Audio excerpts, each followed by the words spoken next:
2 months on from its December release, Bethesda finally deploys Update 1.2 for Skyrim Anniversary Edition on Switch 2 to address many of its ongoing issues. The big highlight of the patch notes is that it offers 2 options in the form of a 60 FPS performance mode plus a 30 FPS visuals mode. A list of bugs and crashes are fixed as well, while issues with its Joy-Con mouse controls are put right. And, to cut to the chase, the good news is that this is a genuine much needed step forward for its overall playability. To quickly recap, this Switch 2 version has suffered 2 major issues. The first is the glaringly high input latency at launch at up to a whopping 293 milliseconds, which resulted in floaty camera controls and a noticeable delay to every input. This input lag was improved with a quick follow-up patch 1.1 around Christmas time. However, it presented a new second issue in the process of addressing the first, in that by removing its 30 FPS cap, Switch 2's performance wavered between 30 to 60 FPS constantly, often hovering at around 35 FPS. So, one step forward, one step back. It seemed like a poor trade-off, and clearly this interim patch was put in place by Bethesda to buy some time ahead of a proper solution. Hence, here we are in February 2026 with patch 1.2. But to what extent does the newly labelled 60 FPS performance mode deliver on its name? It's no secret that we're truly hitting 60 FPS a bulk of the time now on Switch 2, which is obviously great news. So just how does it stack up to the unlocked frame rate of the previous patch 1.1, and what visual cutbacks were needed to make this possible? Secondly, looping back to the original problem with Skyrim on Switch 2, how is input latency today? Given that the visuals mode is essentially identical to what we had at launch, same settings with a 30 FPS cap, has Bethesda addressed that core issue in latency? Let's find out.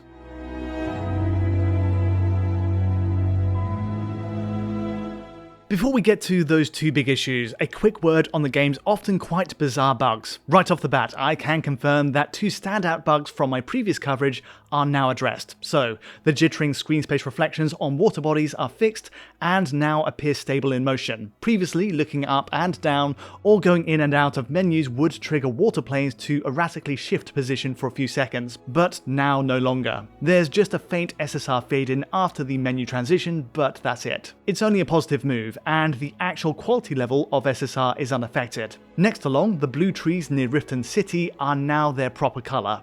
These stood out like a sore thumb on previous patches and appeared related to the LOD setting for trees, and that is duly knocked on the head by Bethesda this time around. Now, the other critique I and many others had of this Switch 2 release is sadly not addressed. The game still demands a whopping 53GB download, far larger than any other platform, in part due to it including all language packs by default. Optimistically, patch 1.3 could set this right, but I'm doubtful. So for now, you will need a good chunk of internal storage set aside to play Skyrim on Switch 2.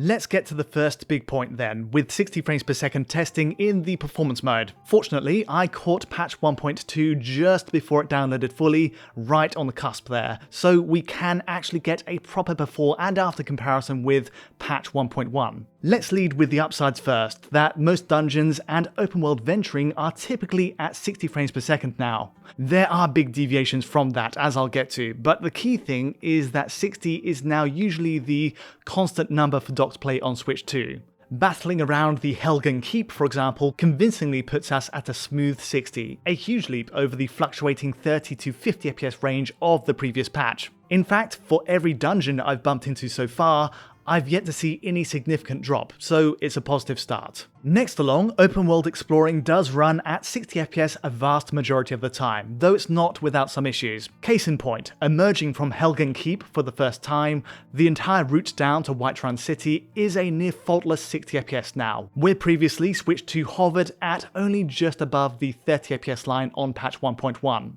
We're practically doubling the frame rate here, which is hugely satisfying to see. Now, the catch is that the game is still sadly prone to odd lurches and hitches, most of which are seemingly related to traversal. This occurs in very specific spots, so world asset streaming on the creation engine is a likely culprit as we migrate between regions, like this initial turn towards the river. On hindsight, Bethesda's original choice to have the game run at 30 FPS made some sense in this regard, given that at least some hitches are better disguised at 30. Instead, here, for open world travel, it's all exposed at 60, so do expect occasional drops to near 30 FPS accompanied by a sizable frame time spike.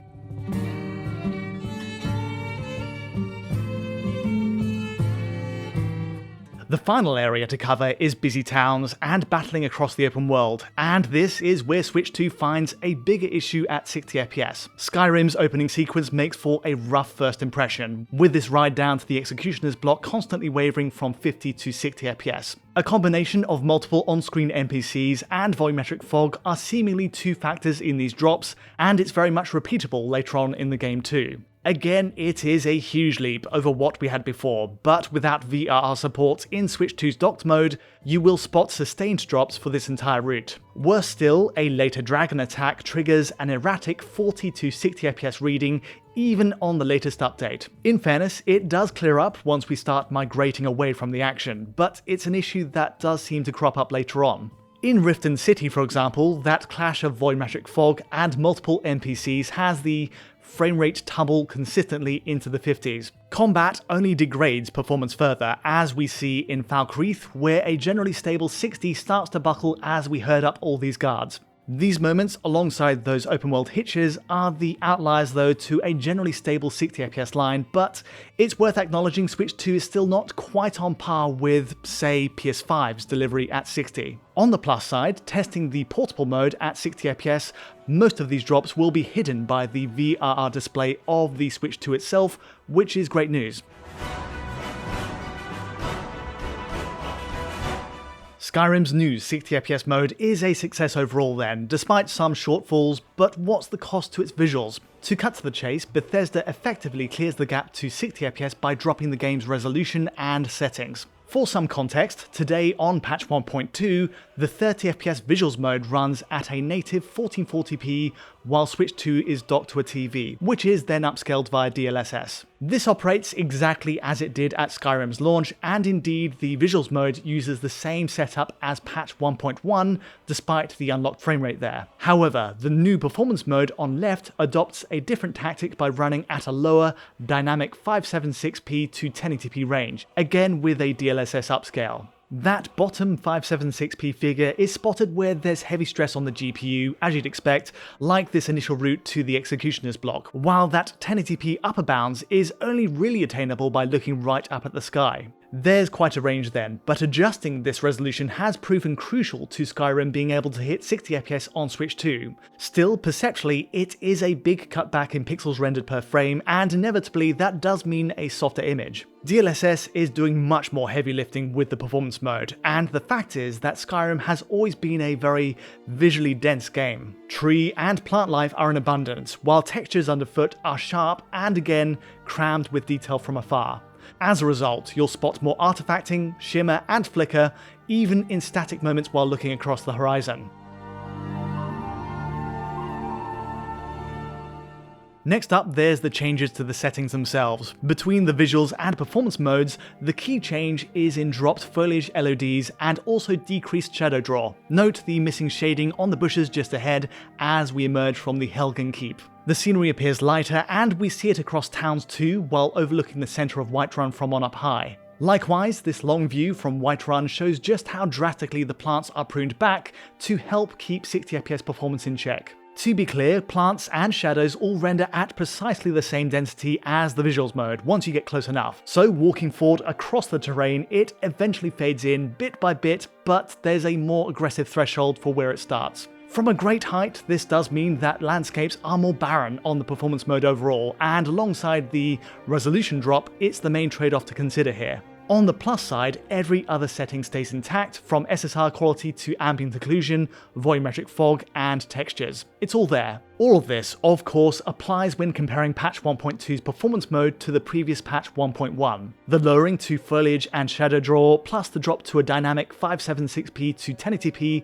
all account for how the performance mode is now able to strike 60 FPS so much more consistently.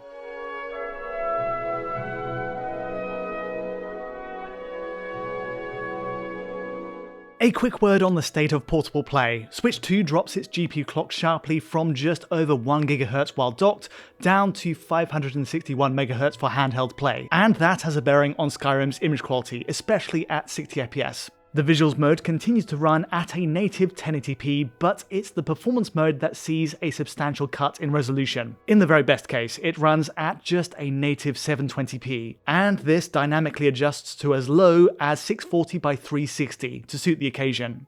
So if you intend to play at 60 FPS while in handheld mode, do be braced for a very soft, at times rough upscale to Switch 2's 1080p display. Interestingly, the performance mode while running in a portable state actually uses an even lower foliage draw setting than docked play. So in this comparison, we're getting an even more barren landscape. Finally, let's talk input latency. Since the 30 FPS mode has been reinstated as its own option with that cap back in place, it begs the question, has the latency problem returned as well? To get right into it, the good news is that it's greatly improved over the launch state on Switch 2, and Bethesda has addressed a root cause for that input lag. Returning to our jump test outside Whiterun, it takes 218 milliseconds to see the first on-screen response after a button press. That's not ideal, obviously, but it's still a noticeable 75 millisecond reduction in latency over what we had at launch with that 293 millisecond reading. As ever, this is all using a 240 FPS camera averaged from 40 samples, and I'm deducting my own monitor's latency from all measurements. Next, this analog stick test fares even better, with the patch 1.2 test responding to a camera stick tilt after 146 milliseconds, a 91 millisecond improvement over the launch build's 237 milliseconds. Overall, this 30 FPS mode doesn't feel especially snappy, though it's clear that Bethesda has certainly looked into the cause of the latency here since it debuted on Switch 2. Out of curiosity, I also tested latency in the new performance mode, where we'd logically expect much better figures at 60 FPS. Using the jump test once again, I get a response after 120 milliseconds. Also, the analog stick test in performance mode is once again even snappier, giving us a 74 millisecond return. So all round, this is absolutely the best way to enjoy Skyrim on any Switch console today, including the original Switch release, and the bottom line is that Switch 2 is now neck and neck with other platforms at 60 FPS in terms of latency response.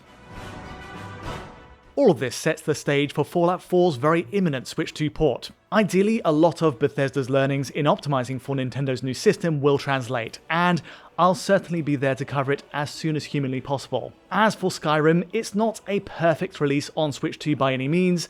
There are frame rate drops under 60 on that performance mode, and image quality does sadly suffer when played as a portable. It is, however, in a considerably better place on patch 1.2, and unlike that laggy experience at launch, I can now wholeheartedly recommend playing it today on Switch 2. Certainly, compared to the original Switch version, it's an upgrade in every aspect, in latency, visual settings, Joy-Con controls, and crucially that offering of a 60 FPS option. A positive turnout then, and while it did take 2 months to get there, we now have a very enjoyable take on a Bethesda classic. That's all from me today though. If you did enjoy this video, feel free to like or subscribe, and don't forget to hit that bell for instant notifications as any new video lands. To support what we do at Digital Foundry, do check out our Patreon, and also to get in touch with us directly, you know where to find us. But for now, thanks for watching.